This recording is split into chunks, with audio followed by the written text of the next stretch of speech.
While skysurfing has the shortest history of an extreme game sport, bungee probably has the longest and certainly the weirdest. From a tribal testosterone test to outlawed prank to trendy tourist attraction to insurance nightmare, bungee has always attracted a colorful cast of characters.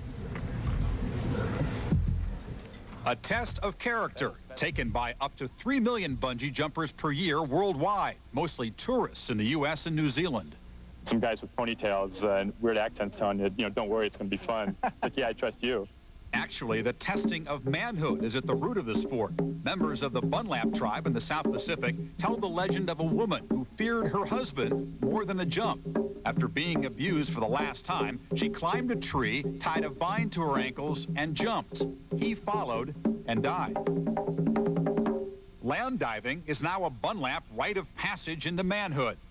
But it wasn't copied until some pranksters in the Oxford University Dangerous Sports Club put on tuxes and top hats and jumped. April Fool's Day, 1979. From there, well, look out.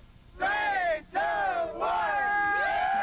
While bungee has continued to rise internationally, insurance problems and a lack of regulation has caused a big drop in North American jumping, where only 10% of the bungee companies from 1991 remain.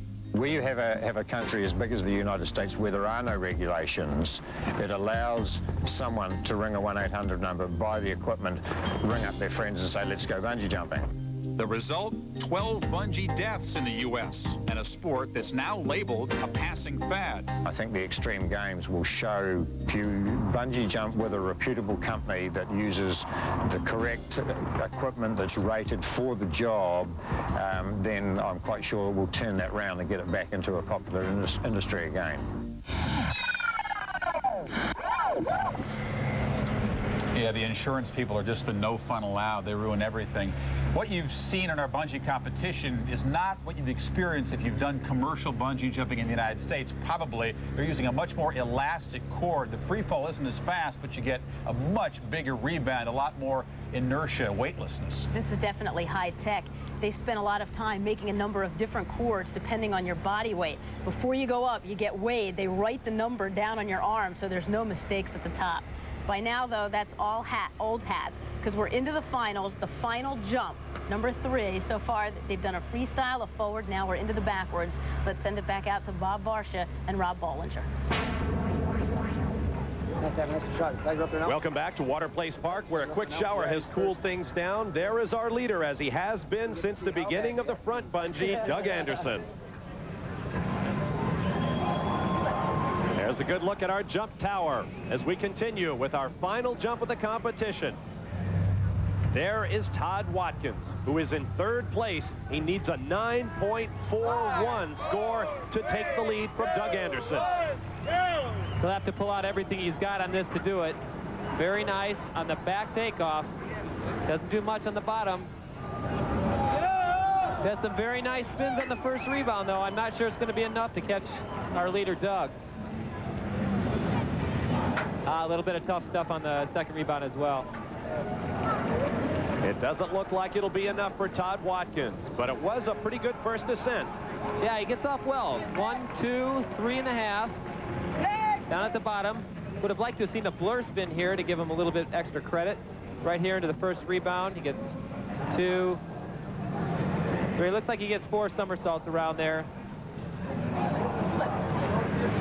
See what the judges thought. Dropped the high and low, averaged the middle 3, a 7.60, not even close to what he needed. Let's check the rules for backwards bungee now. The same as forwards, basically. 3 jumps per competitor. Our 5 judges will score it. We'll drop the high and low, average the 3 remaining, and the best round score will be added to the best from forward and freestyle to determine our winner. 16 stories up. Here is Jodi Stecyk from Canada. 986 for the lead. Maybe a little improbable, but an 865 will put him in 3rd spot. If you ask Jodi Stecyk what he did on his summer vacation back in 1992, here's what he'll tell you. I set myself on fire and dove into a pool in the grand finale of a road-going stunt diving show. And you could bet it brought the house down now. Don't try this at home, kids. This man is a professional, and he needs a big jump right now. Very nice. He's going to have to really be on fire here if he wants to move up into 3rd place. Very nice. Very nice double. Not too bad. His off-platform jump was really good. And a little bit of double, a little bit of trouble there in the end. Boy, that's going to be a close one. He doubled back on the cord and had to bail out of it to his left. Thus far, that hasn't been the style the judges have been looking for. Here he comes off the platform. Yeah, great takeoff. You can see here he's nice and square, nice and tight in his tuck. Gets a firm kick out. A little bit of a rock and roll there on the bottom with the cord. Does a nice full twisting blur. And right here on the first rebound, a little bit late getting into it, so he's not quite getting the somersault he needs, but still a very good jump. A little bit left on the second rebound. Don't know if it's going to be quite enough.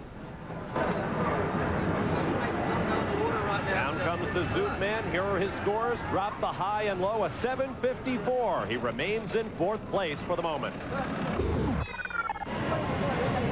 So here's the way they stand as our leaders continue to make their final jumps. Watkins, Stecyk, and Hahn pretty solid in 3, 4, and 5. It is down to 2 for the Extreme Games Bungee Championship. There you see Mark Tiger Baldwin, just 5/100ths of a point behind that man, Doug Anderson. Each is going to have to dig down deep. This is gonna be great. Now it's time for the bungee final. Back up to Providence. Bob and Rob. Back at Water Place Park, where art is imitating life as we are set for the final jumps of this Extreme Games bungee competition. 160 feet above our artist and the thousands of fans who have crowded Water Place Park for the action. Here is our leader, Doug Anderson. His best jump of the day, an 855. He's going to want to put a full Nelson on the championship by sticking his best jump right now. He just needs to stay calm and cool, and he'll have this competition. Well, he's going for it all, though. 4.5 he was attempting there on the takeoff. Getting in some very, very nice somersaults on his first rebound. He's confident. He's showing it right there. And just manages to squeeze out a single on the second rebound. After the first jump of the freestyle, he was buried in 27th place. His second jump brought him to 4th. His first jump in the forward competition put him in the lead, and he has never left it. Yeah, I think Doug was going for a 4.5. It looked like he only made it to 3.5. Should be enough for him, though. Gets a pretty good first rebound. Nice and tight in the tuck. Boy, that's good style. See how the judges liked it. Totaling the scores, dropping the high and low, averaging the remaining 3, an 860. It's not his best, but it'll be enough to hold on to first. So as we look down from high above Water Place Park, it has come down to this. After 3 days of jumping, 8 jumps per competitor, Doug Anderson is our leader by 5/100ths. All he can do now is watch and wait. And 16 stories up, there is Mark Tiger Baldwin. His first jump of the day moved him from 3rd to 2nd. His second jump, a 906, is the best of the competition thus far, and it brought him to that narrow gap behind Anderson, but he needs more. A 911 to tie, a 912 to take the lead. Here he comes. Getting pretty nice action off the tower. A double twisting blur spin. Right here is where it's critical. Very nice moves. I'm not sure if it's enough, but we'll have to wait for the judges on this. Nice triple on the second rebound. That'll score well. Double twist on the bottom. All those really will count. You saw the heart monitor, the effort of the jump, raising that pulse rate. Let's take another look as he comes off the platform. Looks like he gets a little bit crooked here. I don't know if the judges can see it from their angle. Pulling down here in the bottom, a double blur spin, and right up here into the first rebound. 1, 2, 3, 4. Don't know if it's enough. On the second rebound here, he gets a nice triple on it. Looking real nice. Mark Baldwin said it. He needed the best jump of his life. We'll take a look at the scores. Drop the high and low. The average, he does not get it. 9.09. Doug Anderson is our champion. So here's a look at our final results in bungee. Doug Anderson over Tiger Baldwin, who produced the highest scoring jump of the entire competition in his last attempt, but came up just 2/100ths of a point short of Anderson's total. Todd Watkins, Jodi Stecyk, and Mike Hahn finished 3rd, 4th, and 5th. Congratulations, one and all. Here's Russ Francis. Coming up strong for Canada, our winner and now champion of the first ever Extreme Games bungee competition, Doug Anderson. Doug, you had a tiger on your tail. Tiger was tracking you throughout this competition. It didn't seem to bother you.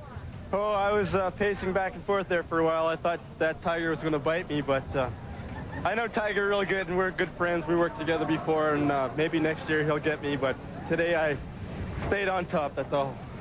And whenever those two get together, it'll be fun to watch. What a way to inaugurate the Extreme Games bungee competition.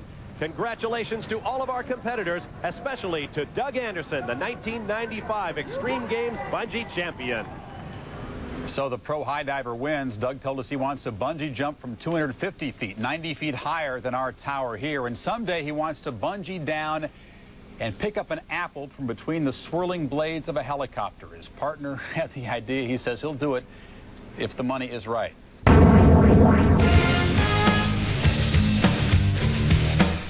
Water Place Park, Providence, Rhode Island. Never worked on one of these in my life.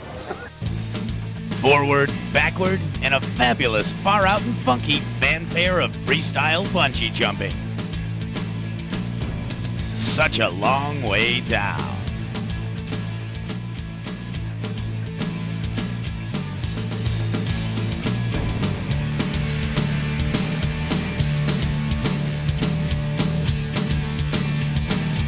Bob Varsha, Rob Bollinger, and Russ Francis catch him on the rebound. On Friday, we dropped the props, and the search for originality gave way to the quest for that final spin or flip.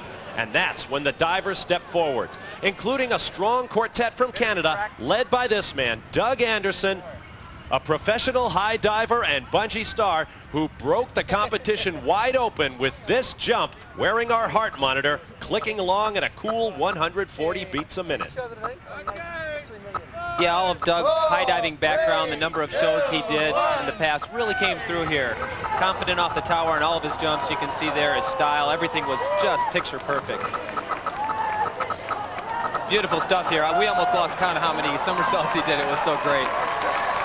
Fist pumping at the bottom of each rebound, play into the crowd. This was a man in his element. And then the pearly whites told you everything you needed to know. Throw out the high and low scores. 882, the best jump of the competition to that point. Then on Saturday, backwards jumping. And once again, it was Doug Anderson still up top. But this time he had competition. His numbers 24.72. The charge led by an American, Mark Tiger Baldwin from Pensacola, Florida, put up a 9.06 for best jump of the competition to date, but he needed more. On this, his last jump, he needed a 9.12 in order to take the lead. Once again, the heart rate monitor showed this man was focused. This was a tough call for me because I thought he had it. He was only 0.02 of a point behind at the end of this, but boy, look at the somersaults that he did. What a tough call. I guess if there were anything that weren't exactly perfect about this, it was his control of the bungee cord. And even though that was the best single performance of the entire week of jumping, it simply wasn't enough for Mark Baldwin. And so when it was all over, here's how they stood. Doug Anderson over Tiger Baldwin by 2/100ths of a point. Finishing third, fourth, and fifth, Todd Watkins, Jodi Stecyk, and Mike Hahn.